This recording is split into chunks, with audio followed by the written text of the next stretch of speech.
Être une femme d'encouragement, c'est le titre de notre nouvelle impulsion pour aujourd'hui. Je suis contente d'être avec vous et de partager avec vous sur ce sujet. Quand on va regarder dans la Bible sur ce que dit la Bible des femmes, en fait, c'est pas toujours très encourageant ou très glorieux, c'est pas toujours très louable, parce qu'on trouve à la fois le meilleur et le pire, comme vous le savez certainement. Dans l'Ancien et dans le Nouveau Testament, on trouve des femmes qui ont vraiment été des modèles de foi et d'encouragement. Eh bien, il y en a d'autres, ce sont des modèles qui vaudrait mieux pas suivre. Je pense que vous êtes d'accord avec moi. Alors, en ce qui concerne des femmes d'encouragement, j'ai notamment pensé à Déborah, à la femme de Proverbe 31, aussi à toutes ces femmes du Nouveau Testament dont on sait très peu de choses en fait, mais qui ont quand même été les femmes qui ont été auprès de Jésus, qui l'ont accompagné dans son ministère. Il y a aussi Dorcas, il y a Lydie, toutes ces femmes qui ont été en toute discrétion, mais je suis sûre que c'était pour la majeure partie d'entre elles, des femmes d'encouragement, alors que je suis persuadée que ce qu'elles vivaient et qu'en plus le prix qu'elles payaient pour suivre Jésus, ça ne devait pas être si facile, même si on ne sait pas grand-chose d'elle. Alors peut-être vous vous demandez pourquoi j'ai choisi ce thème pour aujourd'hui.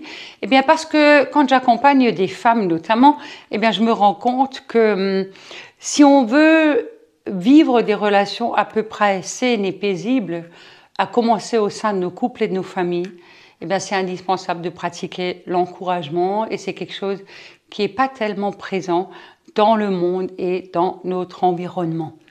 Et en fait, je crois que nous sommes invités à pratiquer l'encouragement. En tout cas, je voudrais nous défier de cette façon-là en disant le pratiquer jusqu'à ce que ça devienne pour nous un style de vie. Pourquoi? Mais parce que la Bible dit que notre Dieu, c'est un Dieu d'encouragement. C'est un Dieu qui passe son temps, on le voit beaucoup à travers la Bible. Même si c'est un Dieu sévère qui parfois manifeste sa colère, mais c'est quand même beaucoup un Dieu d'encouragement. Je vous donne un exemple, pensez à l'histoire de Josué. Sois courageux et fort. Fortifie-toi, sois courageux et fort. Je ne sais pas combien de fois dans un chapitre, dans le chapitre 1er de Josué, Dieu lui dit ça, donc ça veut dire que c'est vraiment important. Et quand on regarde Jésus, en fait, on se rend compte que mais Jésus, il a aussi été beaucoup dans l'encouragement, à travers ses paroles, à travers ses attitudes. Relisez les évangiles, vous allez être forcément d'accord avec moi. Pourquoi? Mais tout simplement, ils l'ont fait, Dieu le fait encore, mais parce que c'est essentiel. Et en fait, je voudrais tout de suite tordre le cou à deux fausses excuses qui nous viennent souvent. C'est que la première, c'est de se dire, moi, j'ai pas grandi comme ça, on m'a pas appris ça, donc j'y arrive pas. J'ai pas grandi dans l'encouragement, au contraire, j'ai grandi peut-être dans la critique. Chez nous, l'encouragement, ça n'existait pas. Le nombre de fois que j'ai entendu ça dans mon ministère. Mais j'aimerais vous répondre, et alors, est-ce que c'est une raison pour pas changer? Pas du tout. Au contraire, c'est le moment. La deuxième chose, deuxième mensonge que j'aimerais dénoncer, c'est de se dire que tous ceux qui vivent autour de moi, ils pratiquent pas du tout l'encouragement. Que ce soit mon mari, mes enfants, c'est pas mon cas, hein, mais ça peut être mon mari, mes enfants, mes collègues de travail, ne le pratiquent pas non seulement, mais en plus, ils sont beaucoup dans la critique, dans l'inverse, exactement. Alors pourquoi, si eux sont dans la critique à mon égard, c'est souvent ça en fait la raison, pourquoi est-ce que moi, je serais dans l'encouragement? Et j'ai envie de te répondre, et alors? Et si tu commençais? Pourquoi est-ce que tu refuserais de faire le bien autour de toi si tu peux le faire? Souvenons-nous quand même que Jésus, la Bible nous dit à son sujet, que Jésus, partout où il allait, il faisait le bien autour de lui et il guérissait les malades. Mais même s'il ne guérissait pas des malades, il faisait toujours le bien partout où il allait. Et on peut faire le bien de mille et une façons, mais ça commence souvent par un encouragement, par une parole, un regard, des choses comme ça. Alors, on sait tous, en plus de nos propres vies, et de nos expériences, malheureusement, ce que la critique produit dans nos cœurs. D'accord? On sait toutes que c'est comme une épée qui pénètre le plus profondément en fait dans nos cœurs, qui nous fait mal et qui parfois, une parole, suffit pour nous assassiner et pour nous détruire, pour nous... Après, c'est quelque chose qu'on traîne en fait pendant des mois, parfois des années. Parfois des années. On m'a dit que, il y a 20 ans en arrière. Peut-être ça vous amène ça ramène aussi des souvenirs dans votre mémoire pendant que je vous dis ça. Alors, si on a souffert comme ça de paroles que d'autres nous ont dites sur nous aussi, est-ce qu'on veut vraiment infliger aux autres aujourd'hui la même chose? On le sait, les médecins, les psys, les scientifiques, les coachs, c'est très à la mode. Eh bien, ils sont tous d'accord pour dire que l'encouragement dans la vie d'une personne, c'est indispensable. Déjà, dans la vie du plus petit enfant, on le sait, si on l'encourage, on le stimule, eh bien, il va aller beaucoup plus loin dans sa vie un jour. Mais n'oubliez pas, c'est aussi tout aussi important dans la vie d'un adulte. C'est pas parce qu'on est adulte qu'on n'a plus besoin d'avoir des encouragements. Ça aussi, c'est un mensonge et un piège. Je crois que j'ai déjà une fois raconté, peut-être dans une vidéo. En tout cas, je sais qu'ici, chez nous, je l'ai déjà dit souvent. J'ai lu un article il y a des années en arrière sur l'encouragement et qui disait quelque chose de terrible. Si on vous dit une seule parole négative, écoutez bien, une seule, ça arrive vite dans la journée, hein, une parole négative qui nous est assénée, eh ben, c'est comme un coup de poignard. Et pour contrebalancer cette parole négative, il nous faut 7 paroles positives d'encouragement, de gentillesse, de bonté, d'amour, pour que notre estime de nous-mêmes soit de nouveau en bon équilibre. Vous savez, c'est comme la bouteille d'eau. Au début, elle est pleine, le niveau est rempli, d'accord? Et puis après, on vous dit une parole négative. Et vous regardez bien ce qui se passe. Le niveau, il descend, paf, jusque là. Et après, on vous dit une parole positive. Le problème, c'est que le niveau, il ne va pas remonter là, mais le niveau, il va partir de là et il va monter un peu. Et puis comme ça, ainsi de suite, jusqu'à 7. Il en faut 7 jusqu'à ce que le niveau soit de nouveau, le niveau de notre estime de soi soit de nouveau rempli, que la bouteille soit pleine. Vous imaginez un petit peu? C'est un sacré défi en fait. Et je suis sûre que ce que je suis en train de vous dire, la majeure partie d'entre nous, en fait, on le savait déjà. Et alors si on le sait, pourquoi est-ce qu'on est dans cette attitude? On est tellement prompt à voir la paille dans l'œil de notre frère plutôt que d'avoir la poutre qui est dans le nôtre.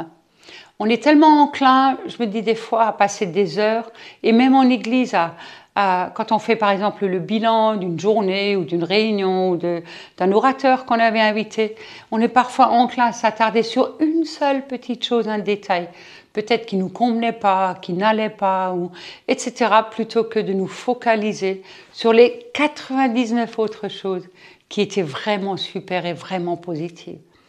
Et vous savez, des fois, ça m'attriste parce que je me dis, à l'église, c'est parfois pire que dans le monde. Parce que je travaille aussi avec des non-chrétiens, je travaille dans le monde, si on peut dire comme ça. Mais en fait, dans le monde, quand on a quelque chose à se dire, on se le dit, puis après, c'est réglé, on passe à autre chose. Mais dans l'église, eh bien, en fait, des fois, on garde le doigt pointé, on continue même après, eh bien, sur ce qui ne va pas, sur ce qui n'allait pas, quand même, parce que c'était comme ça. Et on continue de critiquer et on détruit, plutôt que de choisir, de retenir ce qui est bon, en fait. C'est quand même dommage, je trouve. Surtout que la parole de Dieu dit, dans 1 Thessaloniciens 5, l'apôtre Paul dit au verset 20, « Examinez toutes choses ». Alors là, il parle de la prophétie, c'est vrai, mais je crois qu'on peut aussi l'appliquer à notre vie quotidienne. Examinez toutes choses, et il dit juste, écoutez bien, retenez ce qui est bon. Et au verset suivant, abstenez-vous donc de toute espèce de mal. Ça veut dire pour moi, c'est très simple, que retenir ce qui n'est pas bon, c'est exactement l'inverse de ce que la Bible nous dit de faire. Et donc, retenir ce qui n'est pas bon, ça fait partie de toute espèce de mal dont l'apôtre Paul va dire que nous devons nous abstenir en fait. Alors pourquoi est-ce qu'on agit de cette façon-là? Puisque la Bible est truffée d'interpellations, elle nous encourage à être dans l'encouragement, à être dans les paroles positives, dans l'amour, etc. Regardez dans l'épître aux Galates, je vais juste vous citer 2 ou 3 versets.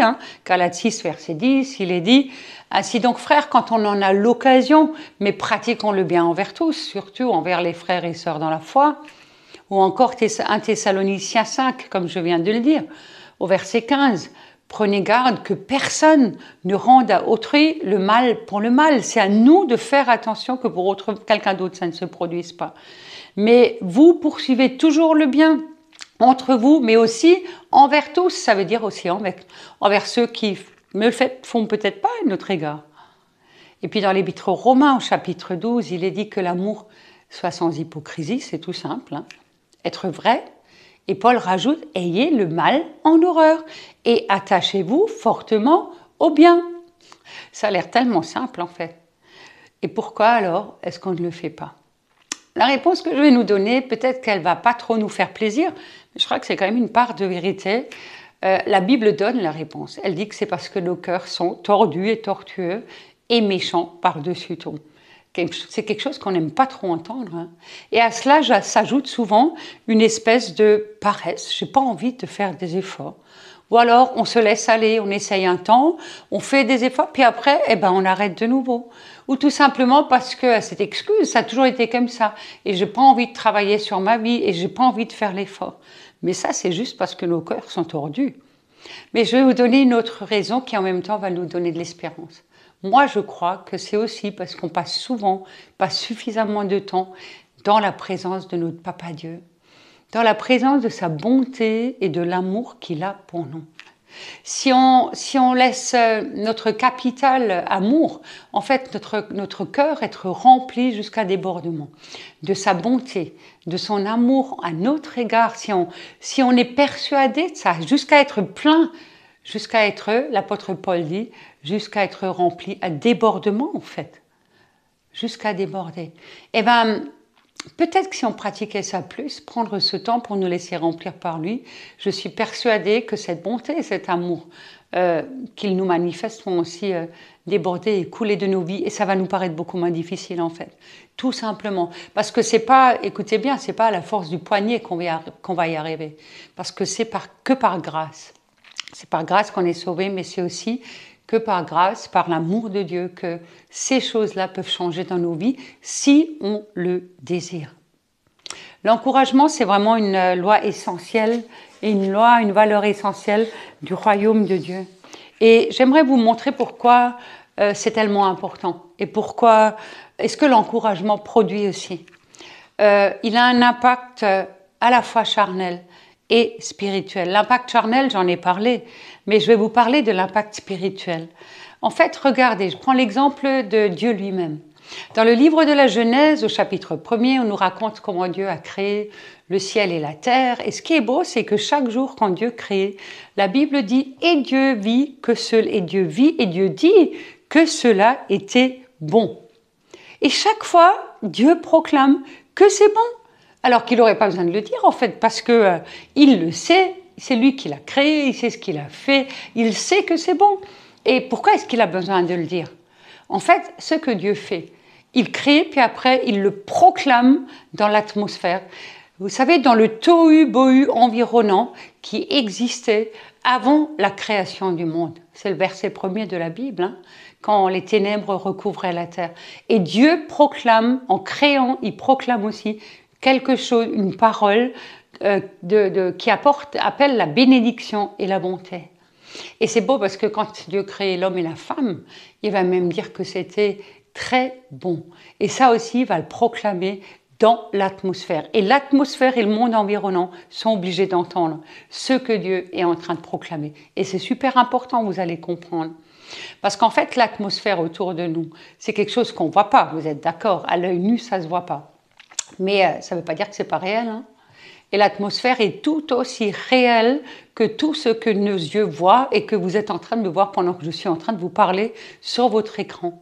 Et l'atmosphère, la Bible le dit, est remplie de la gloire de Dieu. Elle est remplie seulement, elle a été polluée par le diable, par le prince de ce monde, par le péché, par le mal qui est en constante augmentation. Et pourtant, c'est bien un présent. La Bible dit que la terre est remplie. Elle ne dit pas, elle était remplie. Elle est remplie de la gloire de Dieu. Réfléchissez bien, qu'est-ce que ça veut dire alors? Ça veut juste dire que nous, même nous, les chrétiens, on le voit de moins en moins à cause du péché, l'apôtre Paul dit d'ailleurs, qui nous environne si facilement. Et vous êtes sûrement toutes d'accord avec moi pour dire que des fois, on est dans des endroits ou dans un environnement ou avec des personnes autour de nous où on se rend bien compte, mais que l'atmosphère, elle est vraiment, vraiment chargée, elle est pesante, elle est même parfois glauque, c'est lourd, etc. On a toutes déjà expérimenté ça. En fait, ce que nous devons comprendre, c'est que par nos paroles, nous impactons forcément ce qu'il y a autour de nous. À la fois les personnes, mais aussi l'atmosphère, c'est-à-dire le monde invisible. Et nous pouvons impacter de manière positive ou alors de manière négative.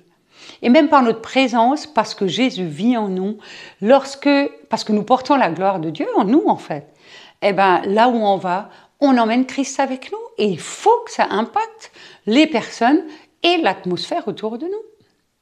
Et j'aimerais vous expliquer pour terminer, parce que je crois que c'est essentiel, comment nous pouvons changer l'atmosphère spirituelle autour de nous.